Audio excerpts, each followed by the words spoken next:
Topic है trigonometry. Trigonometry का मतलब क्या है?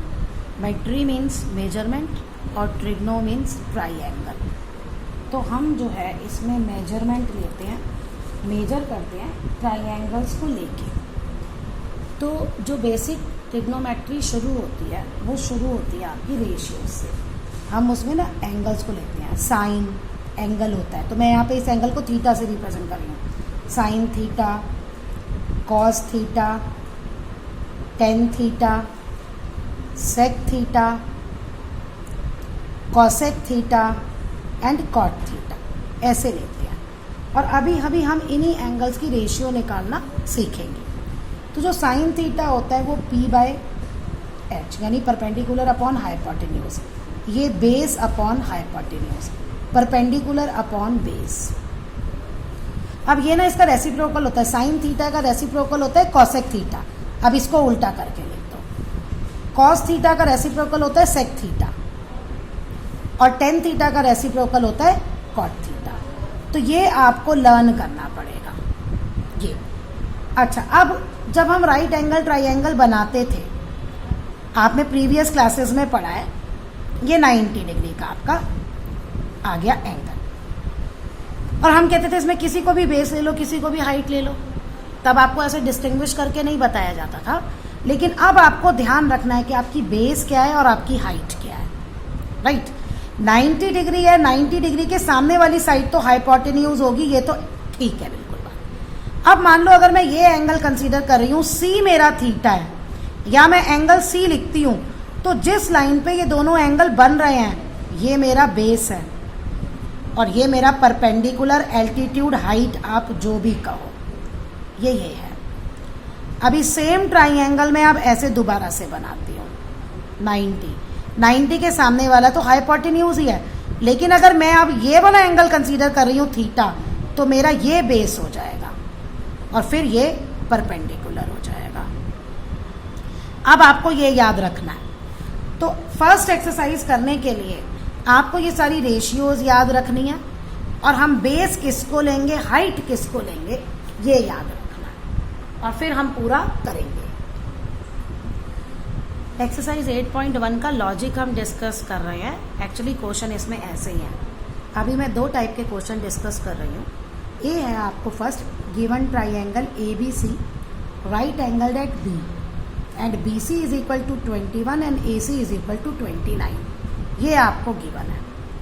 AC जो है वो 29 है, BC जो है वो 21 यूनिट्स है और राइट एंगल है B पे। अब देखो, जो मैंने बताया था हम कौन सा बेस लेंगे, कौन सा हाइट लेंगे और ये रेशियोज हम कैसे यूज करेंगे। सबसे पहले तो हमें ट्राइएंगल की तीनों साइड्स मालूम होनी चाहिए। तो हम वही बाय पाइथागोरस थ्योरम हम थर्ड साइड भी निकाल लेंगे। तो अभी तो कुछ भी ले सकते हैं हम परपेंडिकुलर बेस, क्योंकि अभी हम ये इन रेशियोज पे नहीं जा रहे।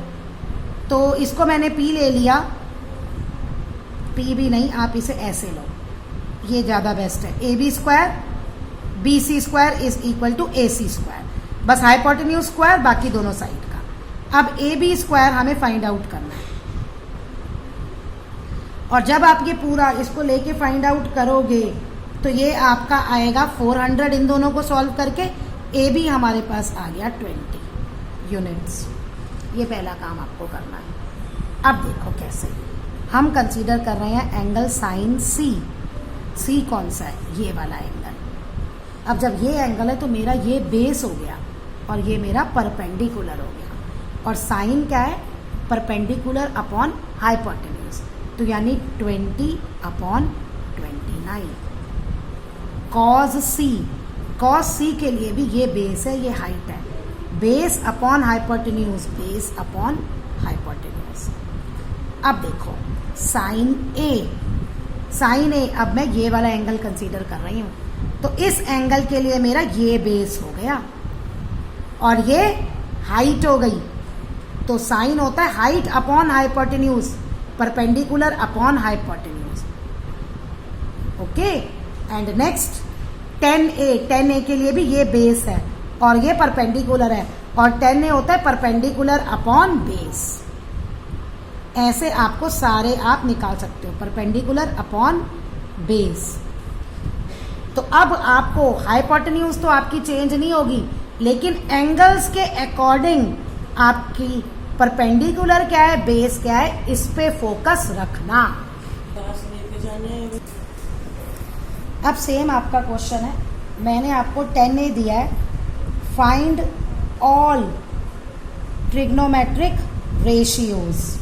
ठीक है, example sine A, cos A, sec A, cot A, cosec A. ठीक है, ये सारा निकालना है। अब देखो 10A हमें मालूम है क्या होता है, परपेंडिकुलर अपॉन बेस। अब 10A है, मैं A को तो छोड़ दूंगी, A मैं यहां भी लिख सकती हूँ, A मैं यहां भी लिख सकती हूँ, यहां लिखना ज्यादा आसान है, यहां C लिख देते हैं। और राइट एंगल, ये B पे राइट एंगल बन गया। 10A परपेंडिकुलर अपॉन बेस, ये मेरा बेस हो गया A के अकॉर्डिंग, और ये मेरा परपेंडिकुलर हो गया, ये मेरा हाइपोटेन्यूज हो गया। परपेंडिकुलर अपॉन बेस, ये रेशियो है ना, कुछ कट के आया होगा ना। मान लो जिससे हमने इसे काटा, ये लोएस्ट टर्म में ले गए ना हम, तो जिस नंबर से हमने काटा जब हम लोएस्ट टर्म में ले जाते हैं, मान लो वो K है, तो हमारा जो परपेंडिकुलर आया वो बन गया 4K और बेस बन गया 3K।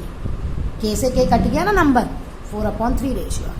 अब बाय पाइथागोरस थ्योरम हम थर्ड साइड भी निकालेंगे, BC² plus AB² is equal to AC²।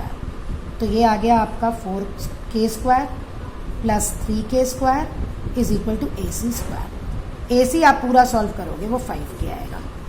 अब कुछ नहीं, हमें क्या निकालना है, sine A. Sine A is perpendicular upon hypotenuse, 4K upon 5K। ये 5K हमारा आया था, 4/5 आ गया। Cos A base upon perpendicular. आप फॉर्मूला लिखना पहले पूरा, ओके। 10K तो दिया है, cot A base upon perpendicular. ऐसे आप सारे निकाल लेना। अब मान लो मैं आपको और आगे फाइंड आउट करने को देती हूँ, साइन C निकालो। साइन C, अब ये आपका बेस हो गया, ये आपकी हाइट हो गई, तो 3/5 के परपेंडिकुलर अपॉन बेस, क्योंकि अब हमारा एंगल चेंज हो गया तो हाइट और बेस भी चेंज हो गया। ठीक है ना, साइन C आपका परपेंडिकुलर अपॉन हाइपोटेन्यूज हो गया। ऐसे ही मैं आपको कॉस C भी दे सकती हूँ, कॉट C भी दे सकती हूँ, ये लॉजिक है। तो दो तरह से मिलेंगे आपको, या तो कोई रेशियो दी होगी या ट्राइंगल का मेजरमेंट दिया होगा और आपको ये रेशियोज निकालने